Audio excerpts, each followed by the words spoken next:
Hey y'all, how are you doing? I'm great. Thank you so much for asking. It's me, Kim, and I'm back for another video. This is a conversation with Kat Blaque, a spectacular YouTuber, and L'Lerret Ailith. She's an organizer and just a stunningly brilliant mind. Just genius. They're two Black trans women, and we had a long overdue conversation about the relationship between cis Black women and trans Black women. We talked about how white supremacy influences so many of our ideals about what gender is, what it means, and how it should be expressed. And we talked about femininity because they are two very traditionally feminine presenting women. So why do all of that if all of this is fake? This was a wonderful conversation and I learned so much. And I'm just going to reiterate, this is a space for all Black women, cis, trans, straight, queer, abled, disabled, all of it. You cannot be pro-Black or pro-Black woman and then try to keep people out. Nope, you are just recreating the ideals of the oppressor, right? I don't want to do that. So I am happy and thrilled and just grateful to be able to share this space with them. Here's our conversation.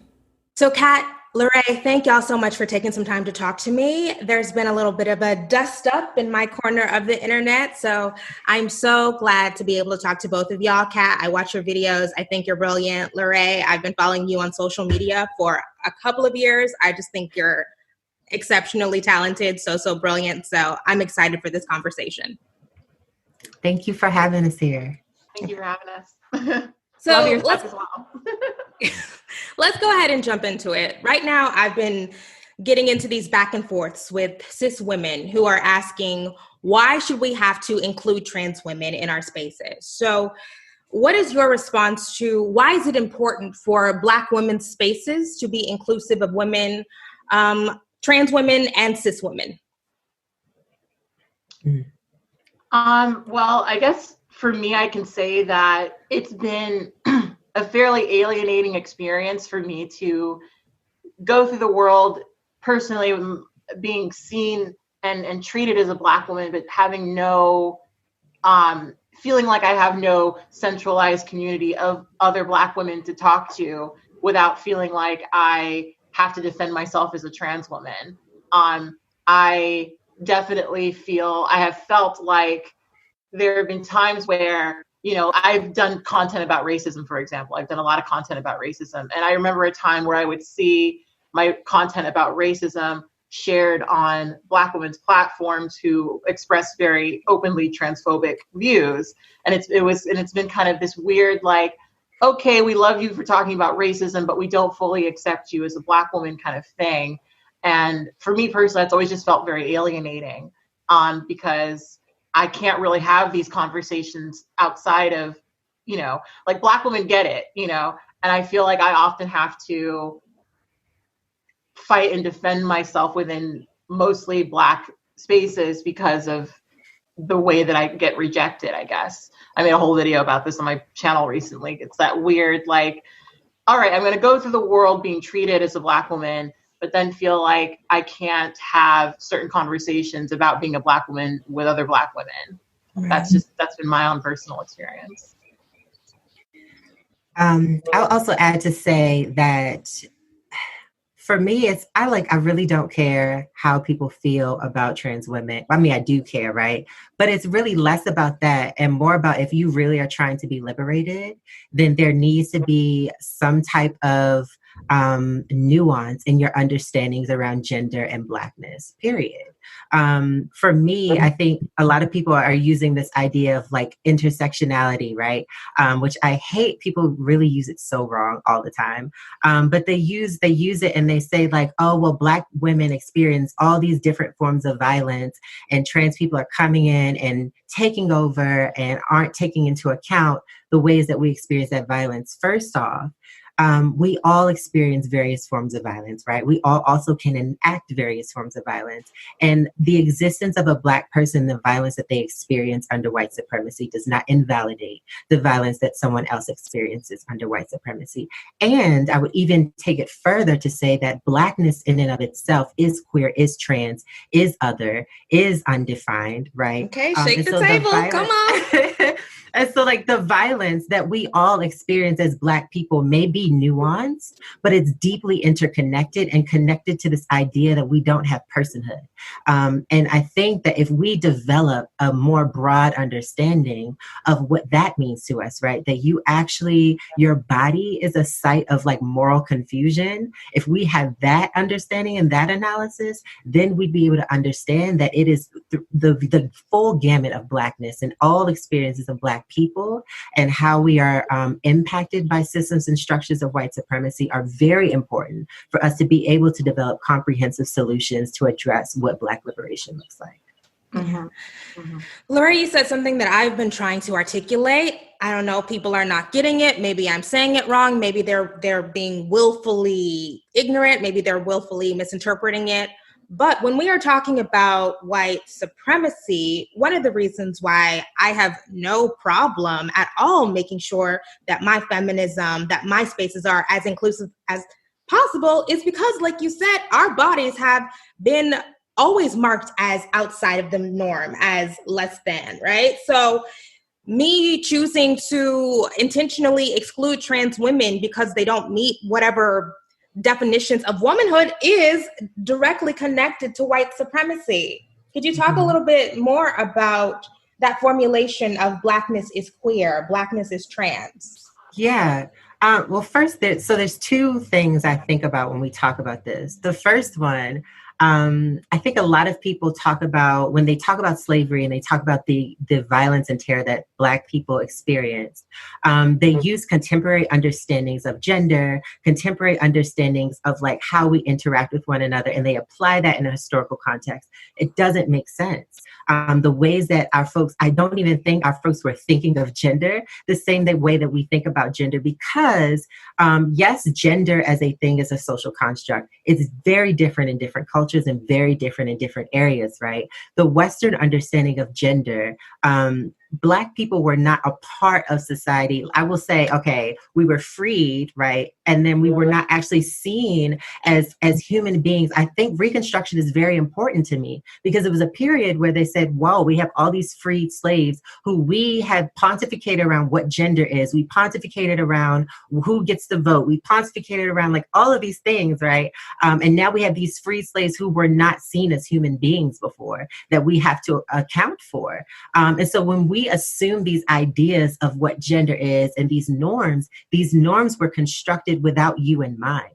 These norms were constructed without the concept of Blackness being a part of the conversation.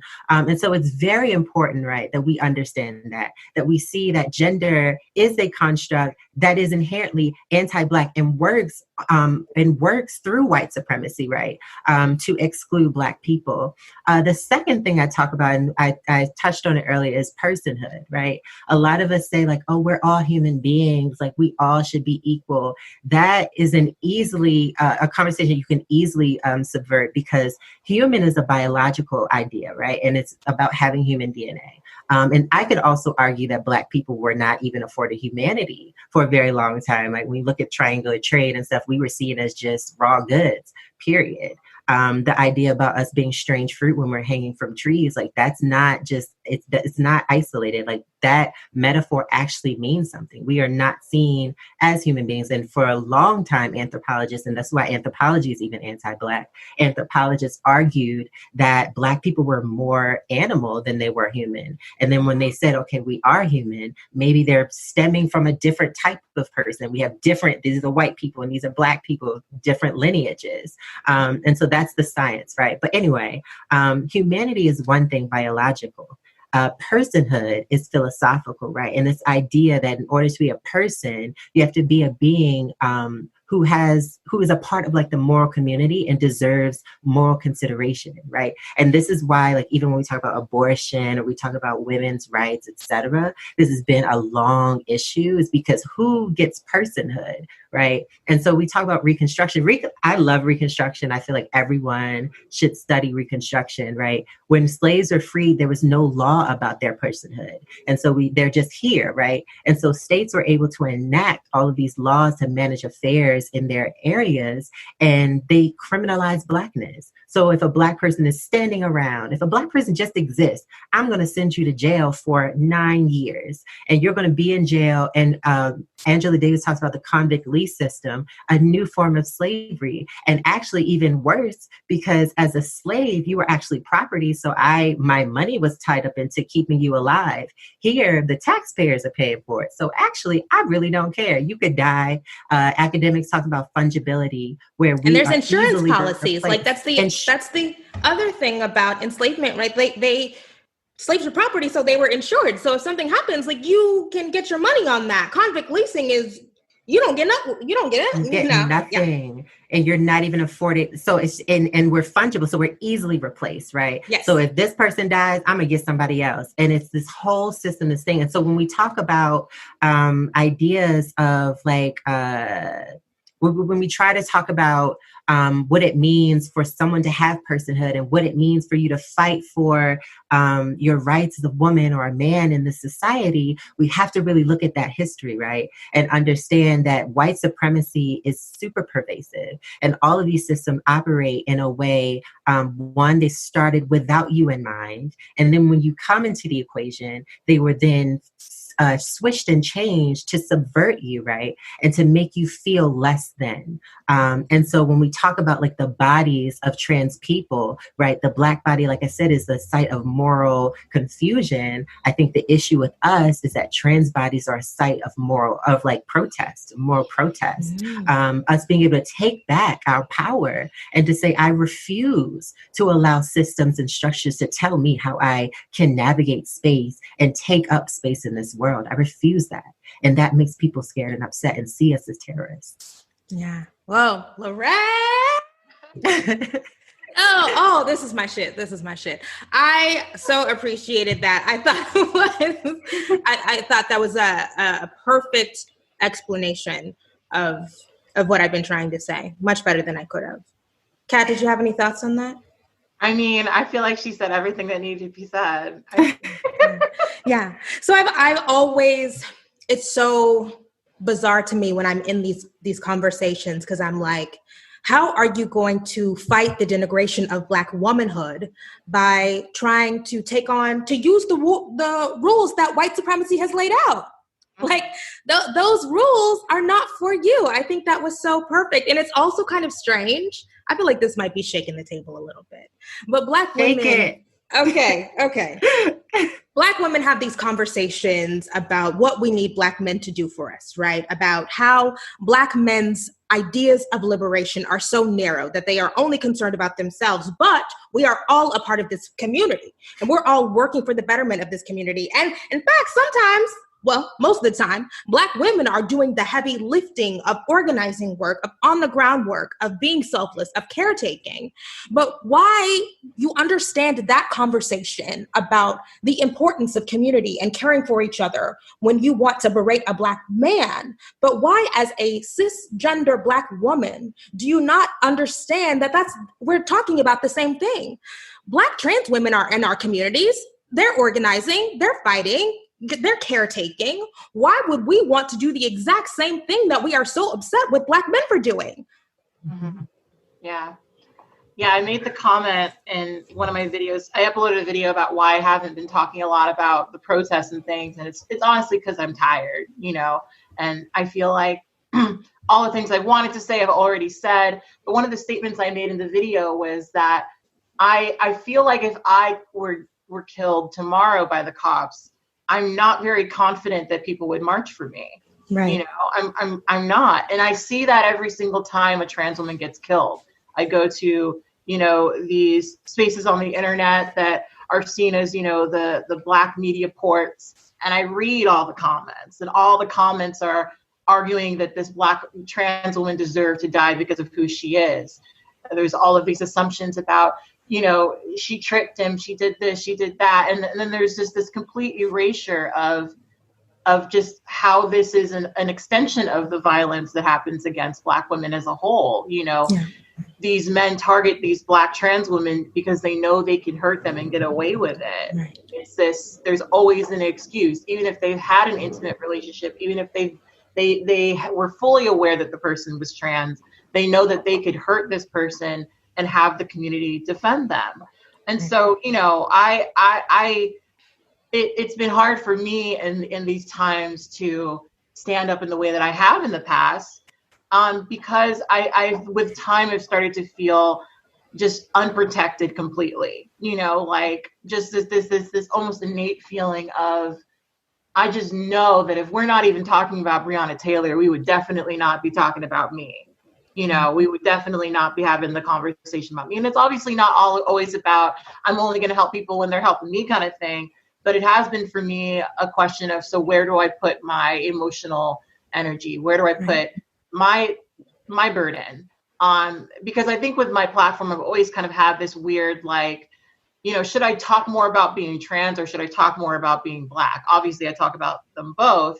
But with time, I've started to recognize that maybe I do need to talk more and more about being trans, because even though I've been having this conversation in an educational context for over a decade, and I feel like I've said all the things and explained all the things the best way I can, it just seems like there's still so much understanding to be had.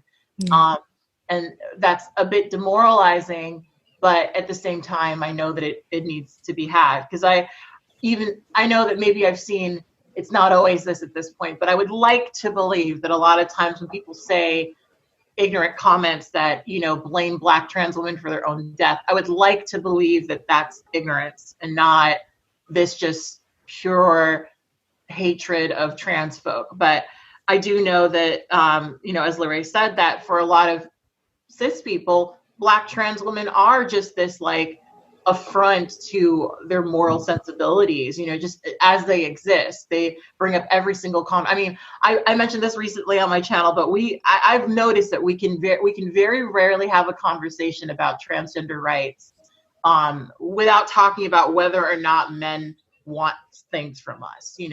I'll be talking about our right to, have jobs and to, work as ourselves. And we got to somehow bring it back to whether or not a man wants us, which of course is a reflection of just how women in general are seen as only having value if they bring something to men. That's just a repetition of the thing. So, it's been very frustrating, but these struggles are linked. These conversations are linked. And I guess I wish that was understood more, which is why I'm trying to have more trans-centric conversations on my platform now. Mm-hmm. Oh no, go ahead. Okay. So I was going to ask, do you think that there is ever a reason to have spaces that are just for trans women and spaces that are just for cis women?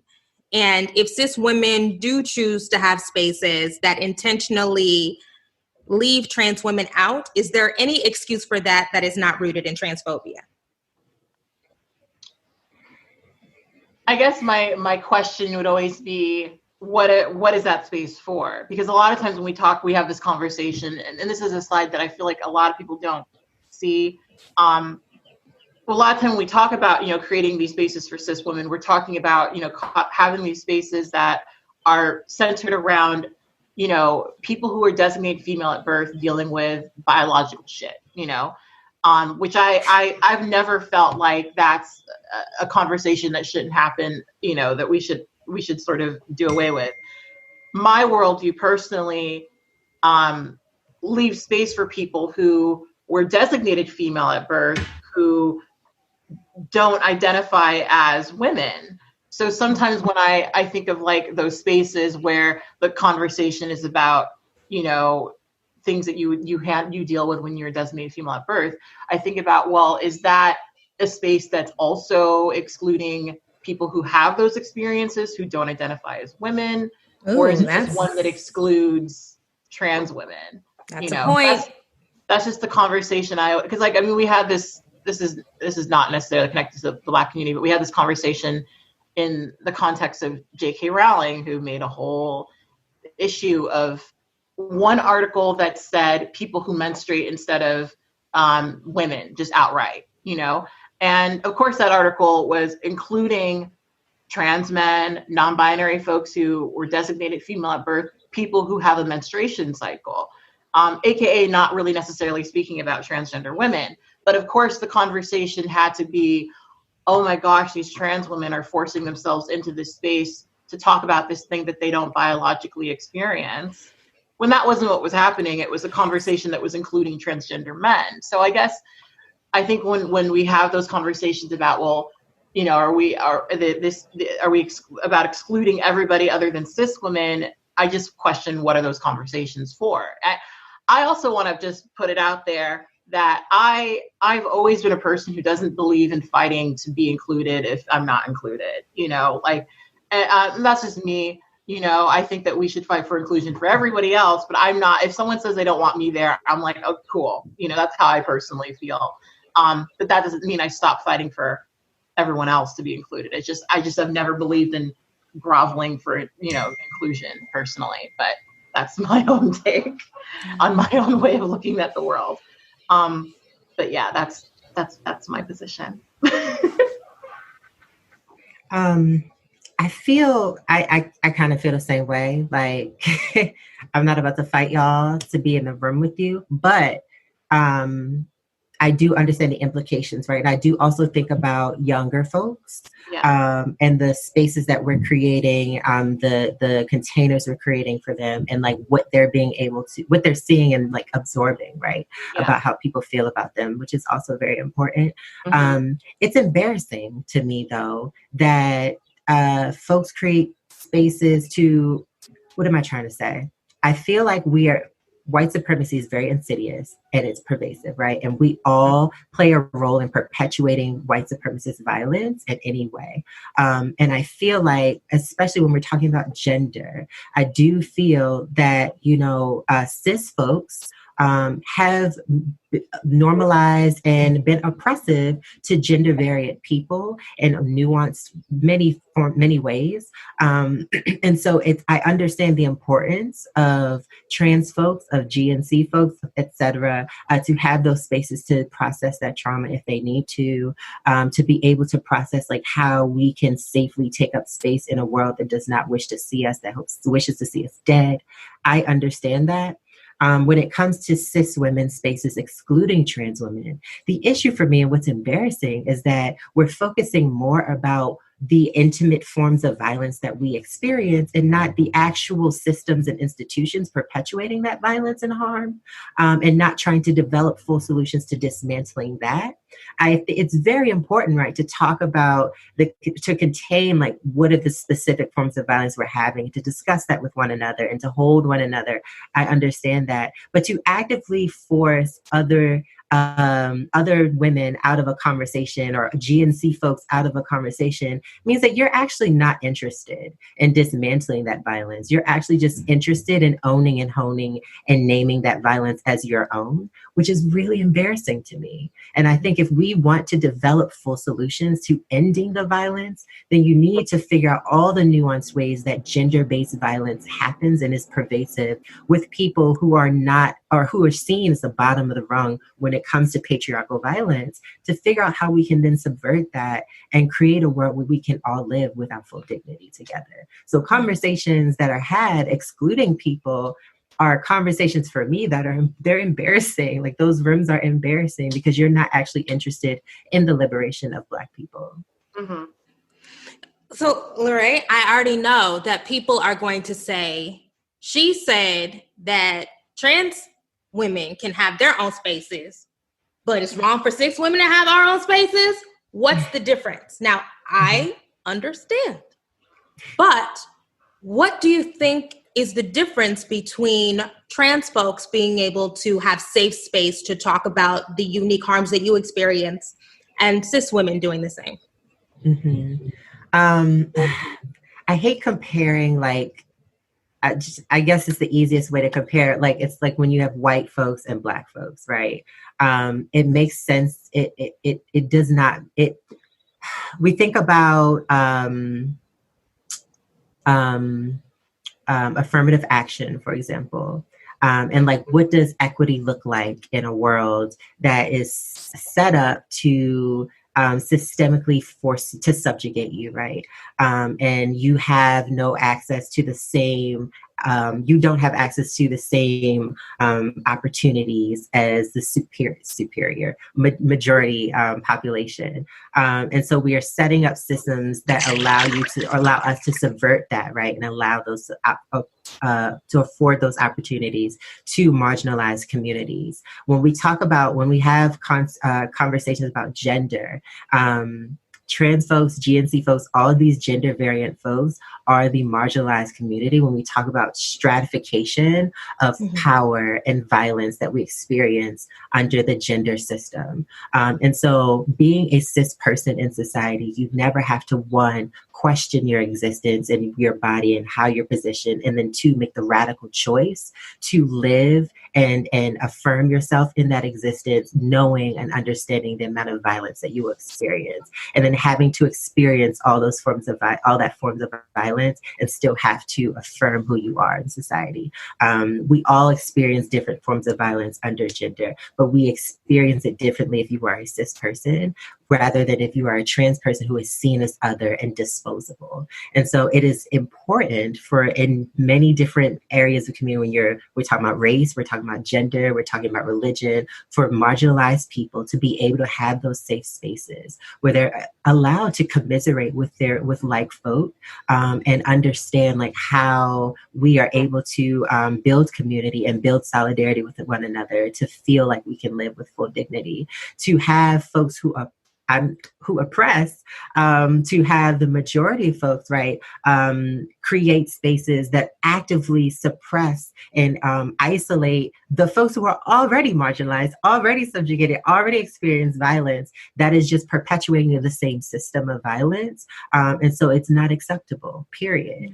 And so it's important, right? I think it's important that we are able to have open conversations about the violence that we all experience. And when we talk about intersectionality, we can talk about how, being a Black woman is a unique experience, but we can also talk about how being a Black woman, you uniquely are complicit in violence that affects other people as well. And so I think that is a particular form of violence to be inflicted on trans people, is to say, hey, we need cis women spaces. We don't want these folks in this room because y'all are not women. Y'all don't understand what we go through. And then then it's murky, because then what defines womanhood? What defines, like, why do you think that you can own womanhood and you can own this identity and others cannot? It's just a large conversation. I went way deeper than you asked about this. No, yes, bring it. Yes, let's keep going. Go deep. Okay. Kat, did you have any thoughts? So I'm always somebody who has a million different angles in which I'm thinking about something. I guess I'm trying to think, on one hand, because this is the same exact conversation we have whenever we talk about why are there Black spaces and why can't white people come? It's the same conversation. And I guess the question I always have in that context is, well, are you coming into this? Are you wanting to come into this space to participate, affirm, and to make space for, or are you coming there to disrupt? Why would a cis woman want to be in a space designated for trans women that clearly exists because there aren't very many spaces that exist for them?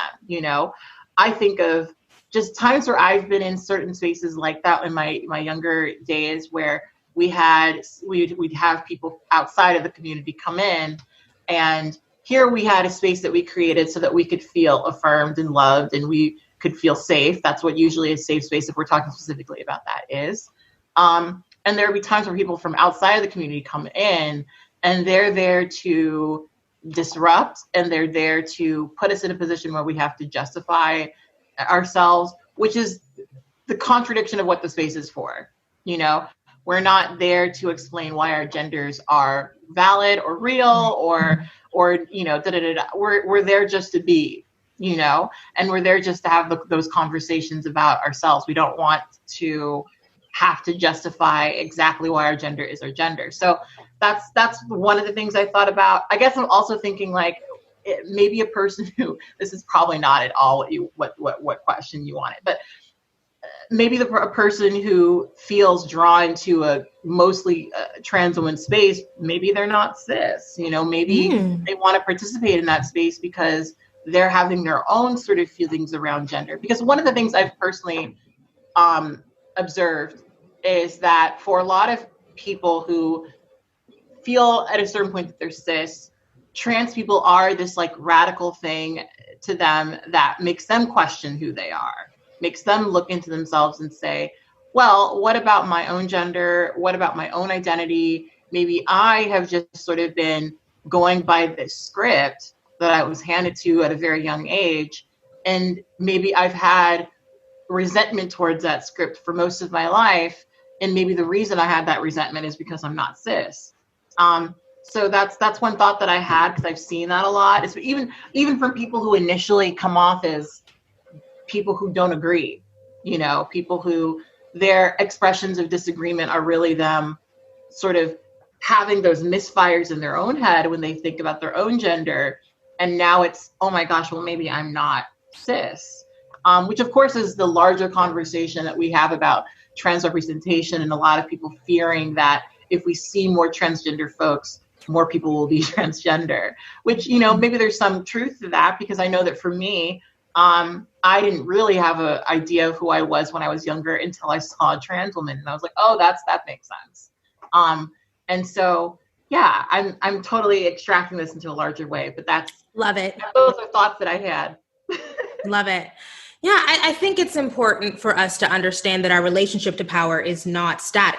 So I am a cisgender heterosexual Black woman, and when I'm in spaces that are filled with cisgender heterosexual Black men, they go out of their way to be dominant, violent with me, psychically, emotionally, not physically generally, but like violence, right? But I also have the capacity to be violent to people who have relatively less privilege than I do, who have a different kind of experience, who experience different kinds of marginalization.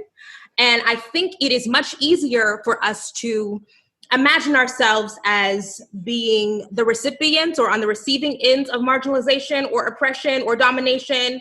It is much more difficult for us to reckon with how we go out of our ways to be dominant, how we can go out of our ways to hurt people for no reason other than they have a different kind of experience. They have a different kind of like, it makes no sense.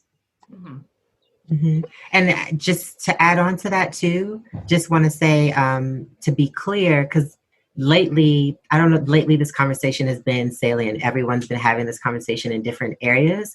But I think it's very important to understand that like what you were saying is that, like, even if people see us as the bottom of the rung and that we cannot enact, power over other people in any type of way, there are still people, even in the trans community, right, that are violent, that are, that express, or that speak, discourse that reinforces systems and structures that continue to oppress folks, right?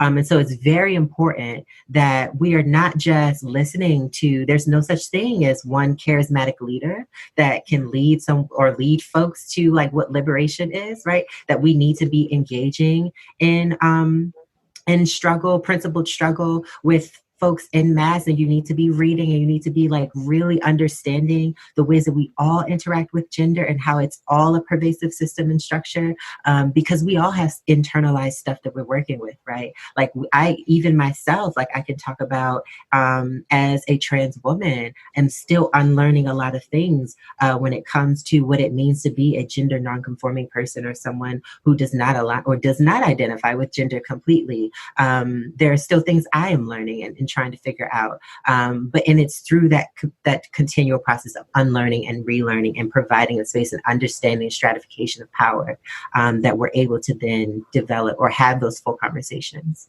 So I just wanted to add that piece in there. No, I'm so glad you said that, L'Lerret, because that kind of talk kind of cropped up on my Patreon recently, where a woman, well, a person who I assume is a cisgender woman, because I don't know, but she said, well, do you follow this trans woman? And she says this, and it's violent, and she's colorist, and she says she's going to beat us up. And I'm like, why are we having conversations about individuals right now when we're actually talking about structural marginalization? It's the same thing as Kanye West out here cooning, right? Like when a Clarence Thomas or a Kanye West or a Candace Owens is out there saying all that, stuff that's rooted in white supremacy, we be like, she don't talk for me, right? She does not represent the whole of Black people or the whole of Black women. Why? Well, I know why. But it seems like a lot of cisgender folks who are still grappling with their transphobia cannot separate that individuals never have to represent the whole, right? We all have our shit, like exactly like you said. Yeah, I mean, and a big reason why that is, so I've been a trans YouTuber for over a decade, right? And to this day, I've never been at another YouTube event where there is another Black trans YouTuber, and I've been doing it for over 10 years. It's just, we are so far and few between that the few of us that are speaking out, even if we're speaking out in a way that hurts other people, are definitely seen as representatives of the whole. I've talked about this on my channel a few times, but even though I've been on YouTube for so long, being a YouTuber is very uncomfortable for me. I'd rather kind of have a more private life, but I've decided to continue to do this because I know that A, I can do it, and also that B, people need to know that that transgender people exist and that they function and they live and that they aren't these conceptual ideas. Because part of my frustration a lot of times with the conversations that happen around transgender people is they're all conceptual. Most people aren't talking, they're not usually pulling from experience personally with a trans person. They're pulling from like this idea that they've sort of put together in their mind about who transgender people are, which is why a lot of my content, like I do have very let's talk about the issues, but sometimes I just talk about my fucking day or dating or just like normal shit. And part of that is because I know that I have similar experiences to people who don't share my exact experience, and a lot of people sometimes need to hear that's the reality for a transgender person. I'll never forget when I was with my ex, we were moving from one room in a home. We lived in this big house to another room.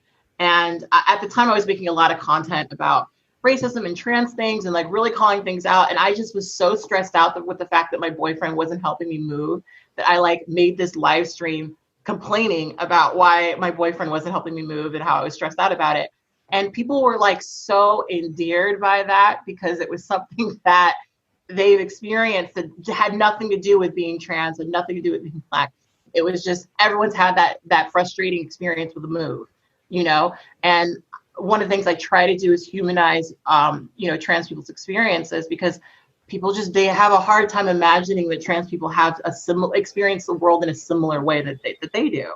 And so it sucks because, I still feel like because there are so few of us, I have to always be on the right script. I've let go of that a little bit, but that's part of it, like I have to sort of try my best to, if I can, present what I guess is the best policies and best practices for talking and interacting with transgender people, because there are people who still don't have a clue. And there are some people who are more willing to listen to me than they might another trans person. So it's, yeah. Yeah, that's that burden of representation that is rooted in respectability politics. I think cis Black women, I think we definitely can understand that. I want to talk about femininity a little bit.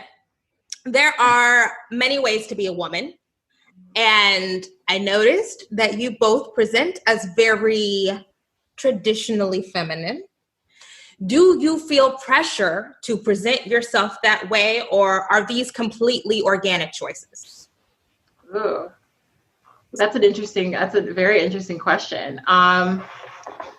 I mean, just for me, I can say that there was definitely a time where I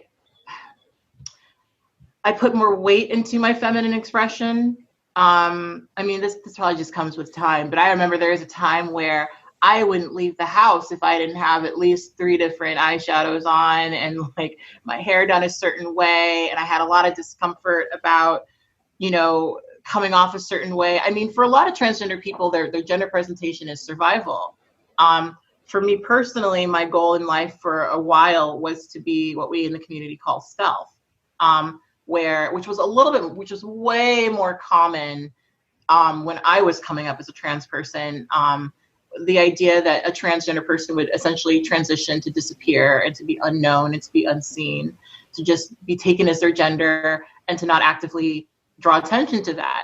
Now, there's a few ways to do that, but one of the, I guess, the most popular ways to do that is to completely, submit to these feminine ideals, to be hyper feminine, to carry yourself in that way, to not arise suspicion of who you are because you're just so hyper feminine that you couldn't be anything other than a woman.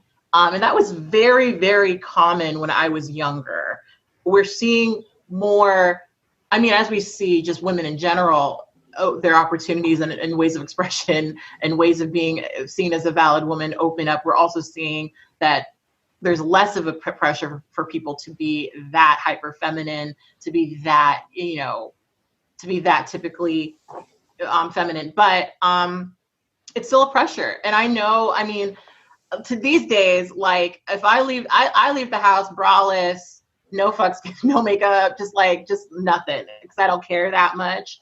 But I know that for some people, not performing femininity in a certain way would mean that I was less transgender, would mean that I was less of who I am. And that's not something I personally agree with. I mean, women can act and carry themselves however the fuck they want, but there is this sort of idea, and it's confirmed. I mean, one of the, going back to something L'Lerret sort of suggested, there are some trans people in the community who their commitment to femininity, whether it's just general feminization or it's through surgeries or this and that, is held up as them being truly transgender.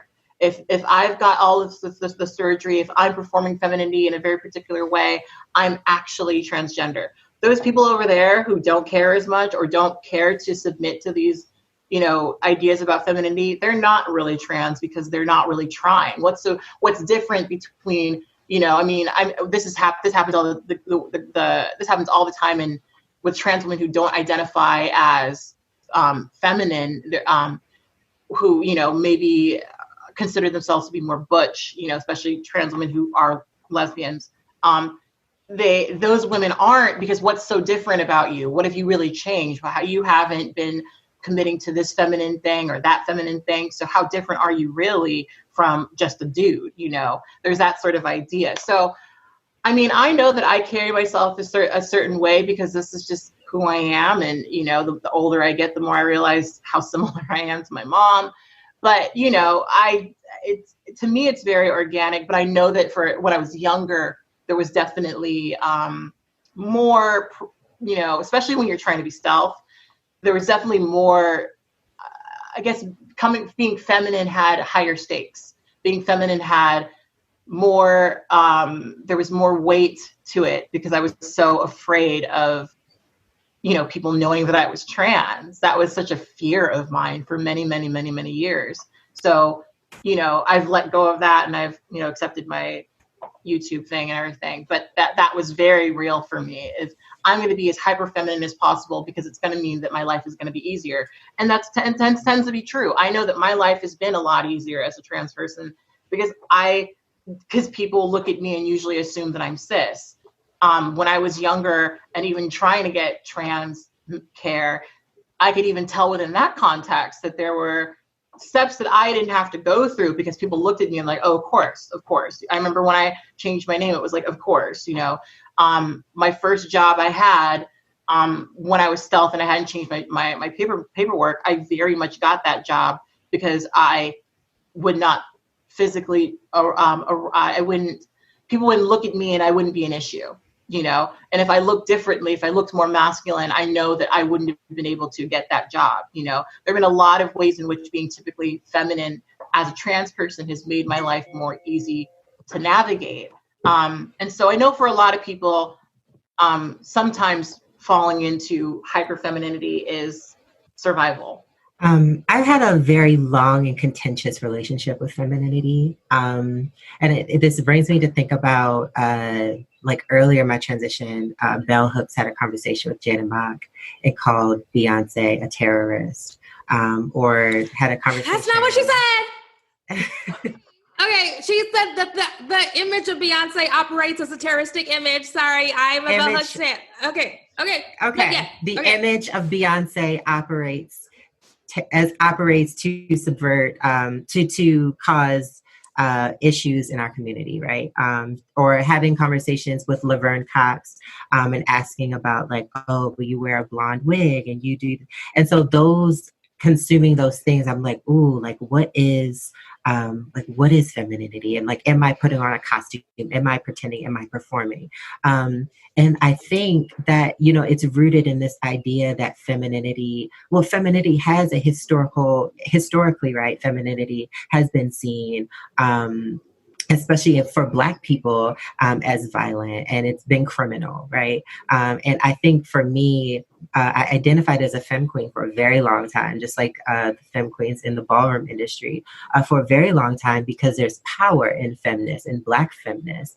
I think about even before like makeup and cosmetics was a thing, Black trans folks, Black drag queens, Black GNC folks were criminalized, right, for performing femininity the way that they were. And then we think about the era during Stonewall, where you could get arrested for wearing articles of clothing if you had like more than 3, I believe, get arrested for doing that, right? And so I think for me, and being able to discover for myself who I am in my body, feminist was not just a choice for me, but is to avenge the suffering of my ancestors. And it is like me standing on the backs of all of the Black trans women before me that use that as a tool of protest. Again, my body is a protest.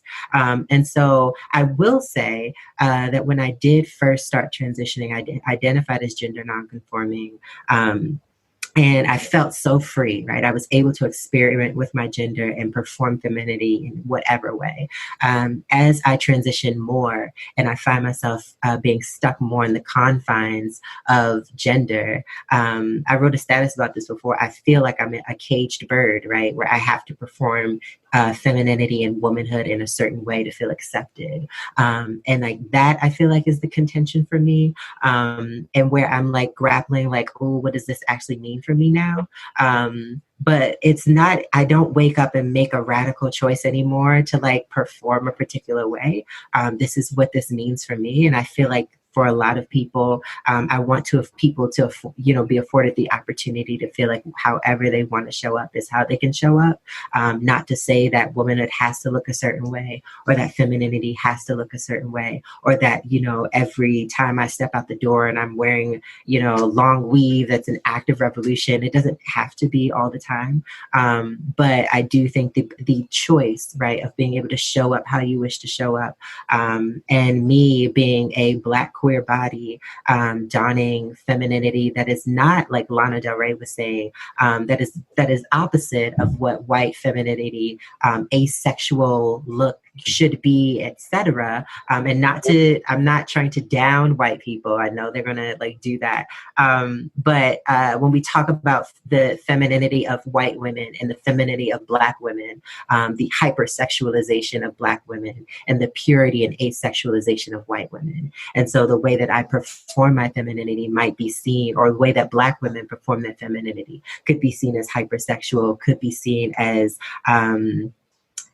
terroristic, could be seen as, you know, criminal and violent, et cetera, et cetera, et cetera. And so like in many ways, it is a radical act for me to show up how I do. But in other ways, it is just how I wish to navigate space in my body. And so I'm just battling that, you know, those two truths at the same time. You definitely kind of reminded me, like when I was younger, I remember like feeling like, ooh, I was really shaking the table by wearing tights or something. Like it was really like radical for me to be feminine. You know, it was really like, oh my gosh, like I'm really doing something out there.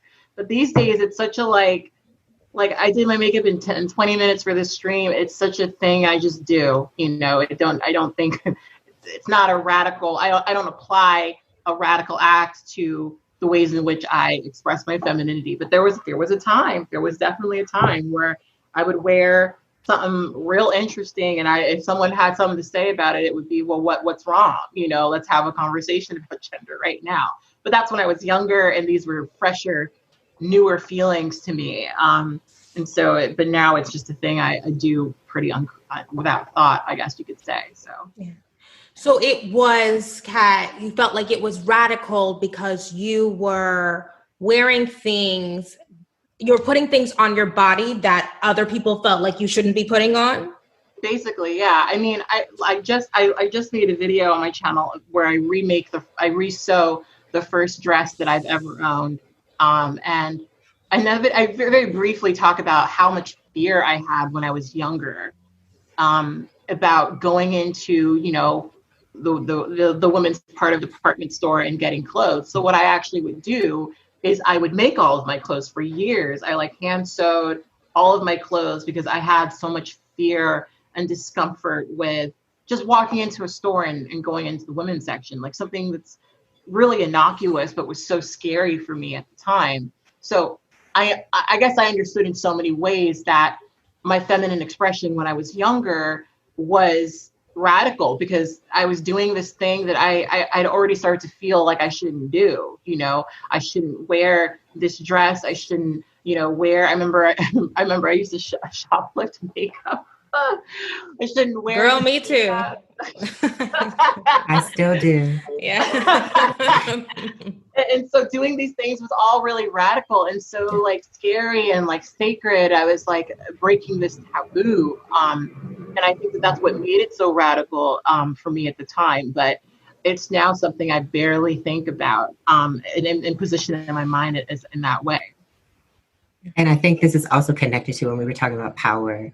And like I have to be honest, right, that 6 years ago when I first started transitioning, I had a different relationship to power and a different relationship to gender binary than I do now.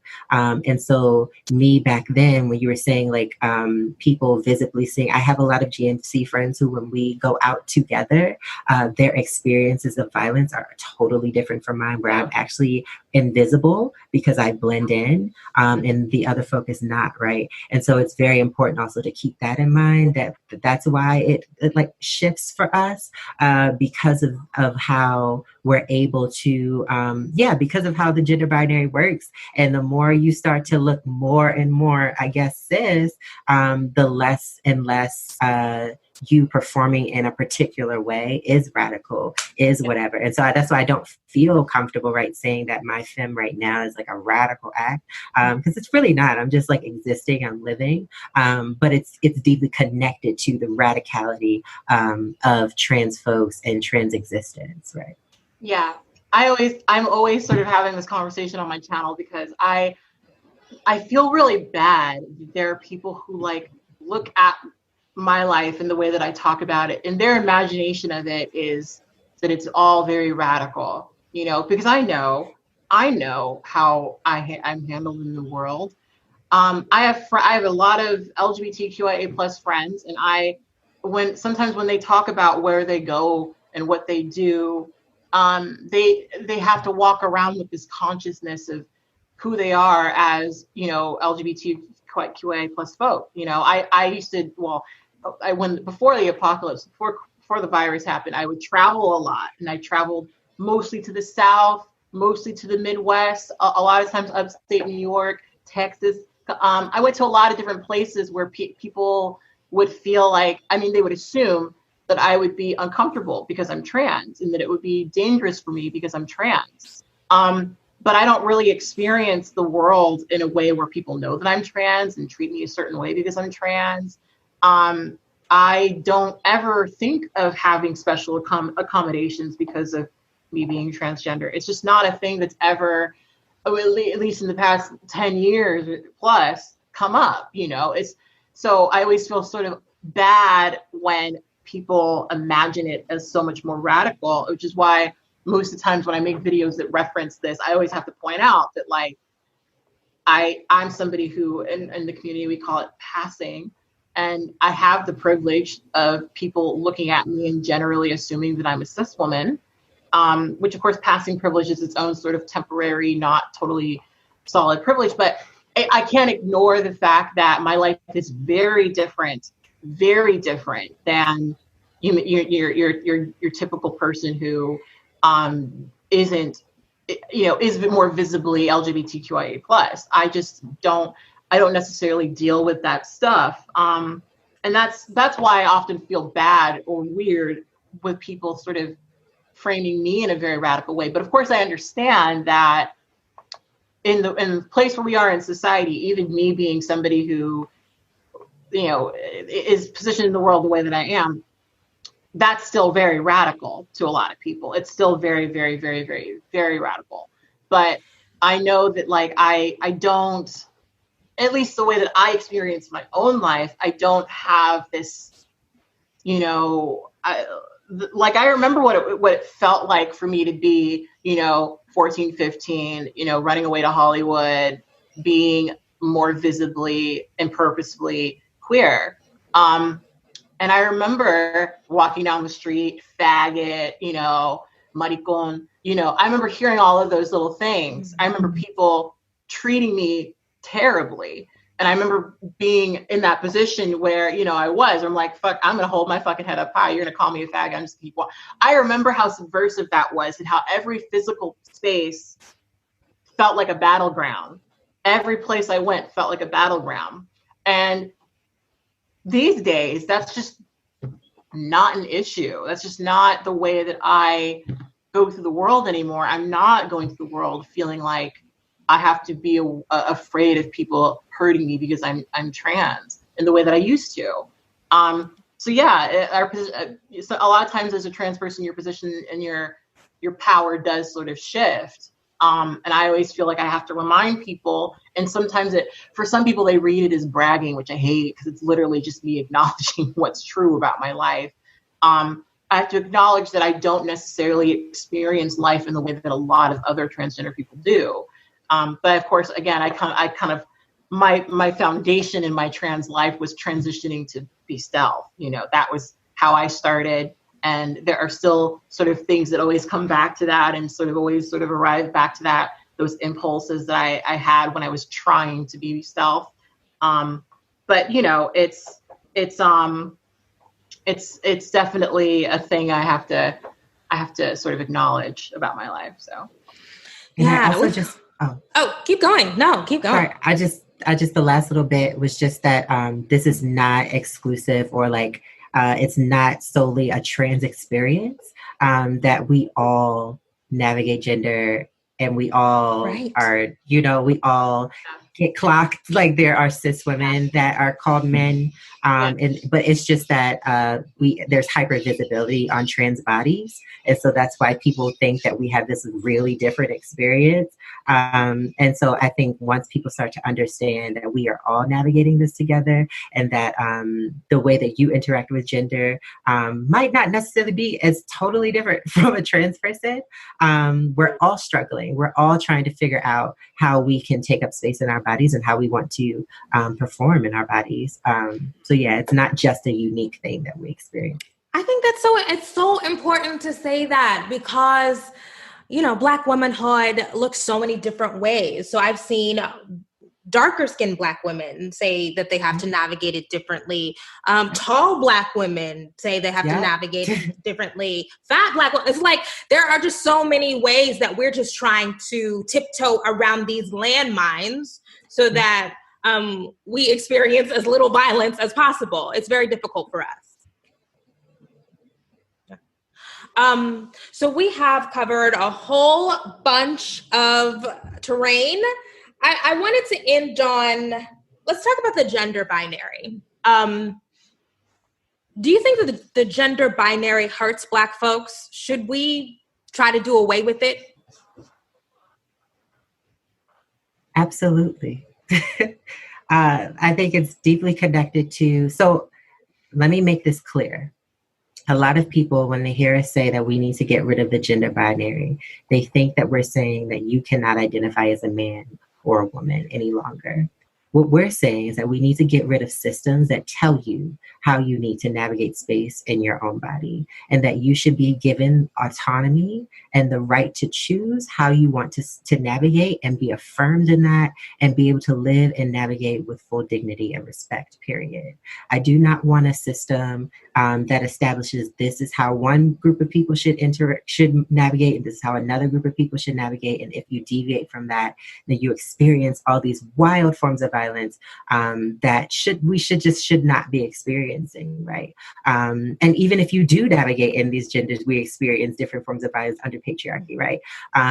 That should be eliminated, right? We should be able to just be. Like, you should be able to make the radical choice to imagine. I think Charlene Carruthers talks about this, where there's the destruction of Black radical imagination. Like, we need to be able, as Black people, to be able to imagine how we want to show up in our bodies, right? And I think this connected to what I was talking about earlier about personhood, as commodities, and like we talk about racial capitalism, our bodies as commodity. I think about J. Marion Sims, right? Being able to use Black flesh and not see it as human, and not see Black women in front of you, but to see that as just a cadaver, as Black flesh, as holes.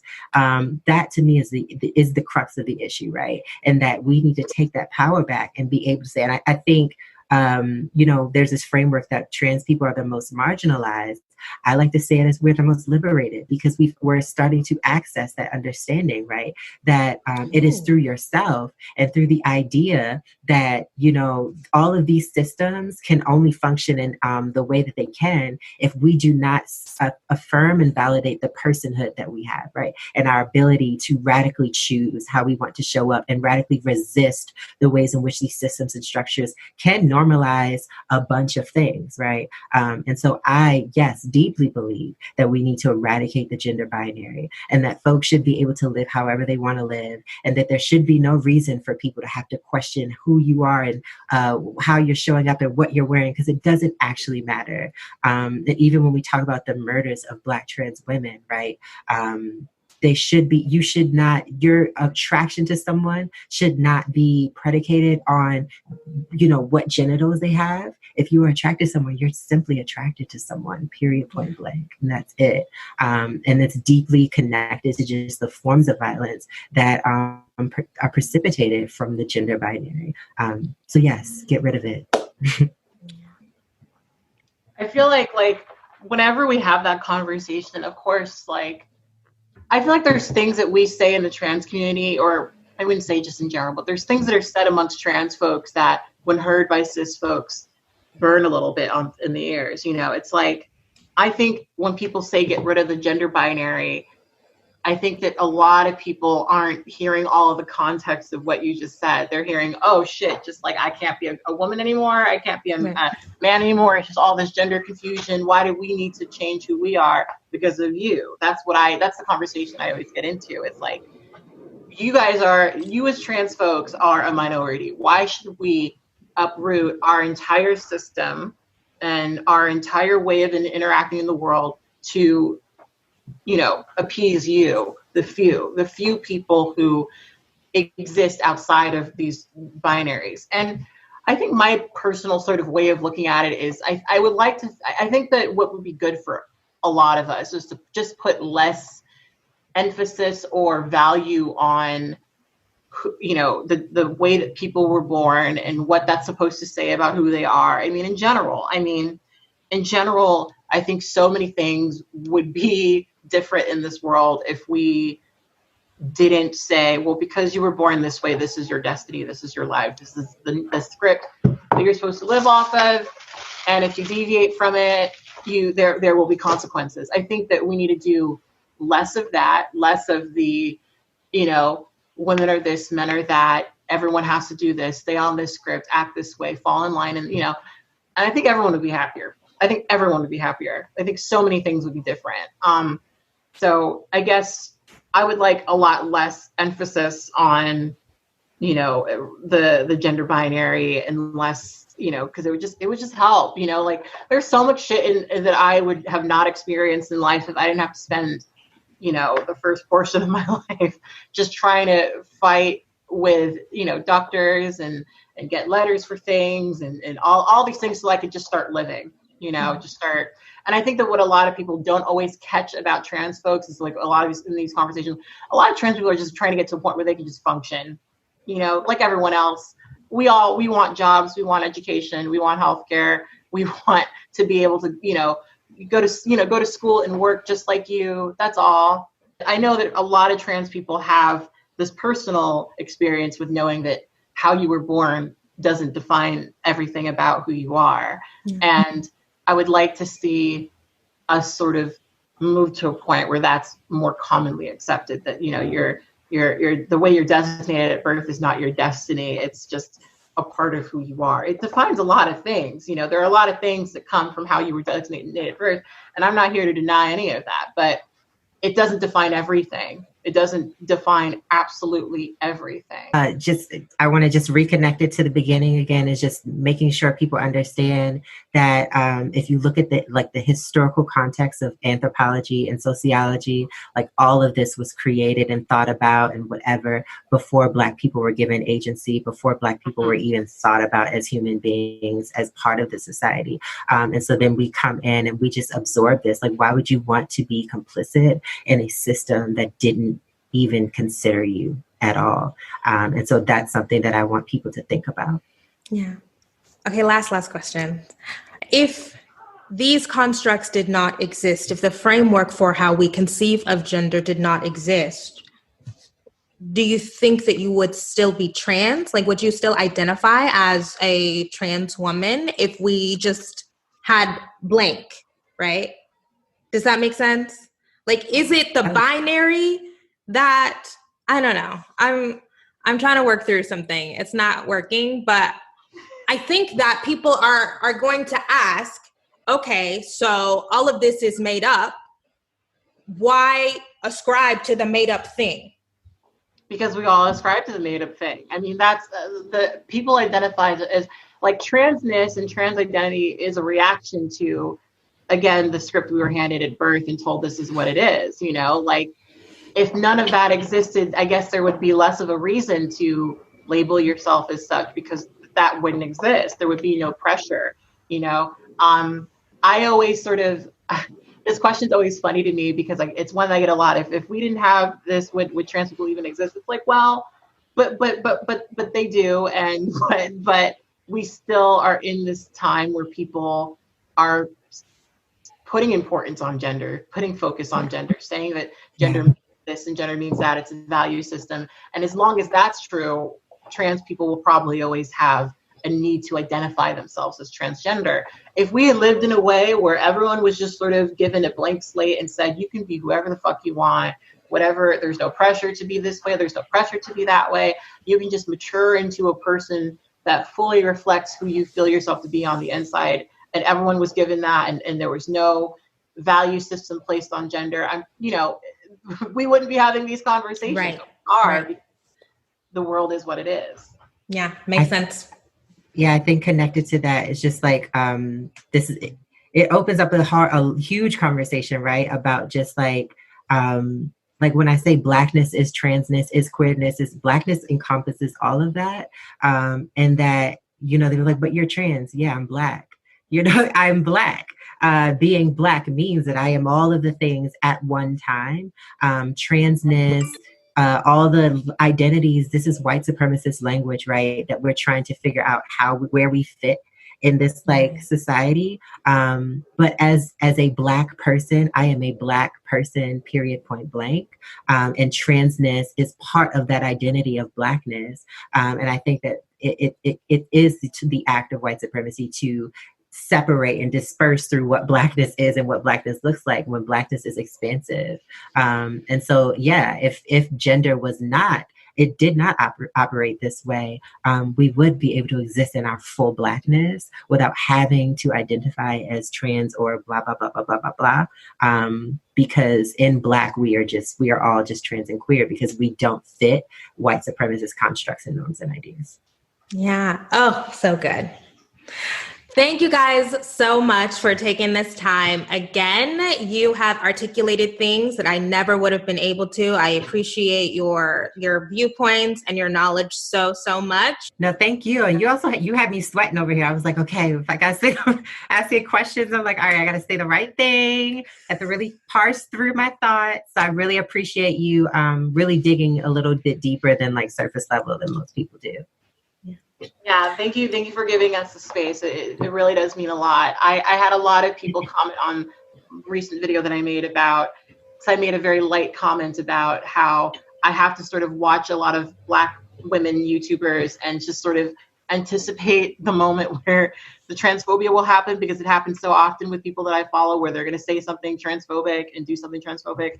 And my followers were all like, not on For Harriet's channel, and I already follow you, so I already knew. But I feel really thankful for the space and that you're willing to sort of have these conversations and present them to your audience. That does mean a lot to me.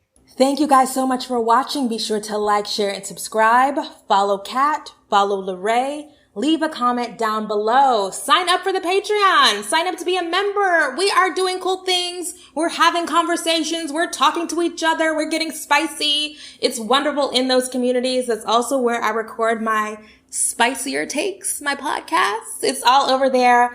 Thank y'all so much for the support. Sign up for the email newsletter. Buy some merch. There's some new merch at shopforharriet.com.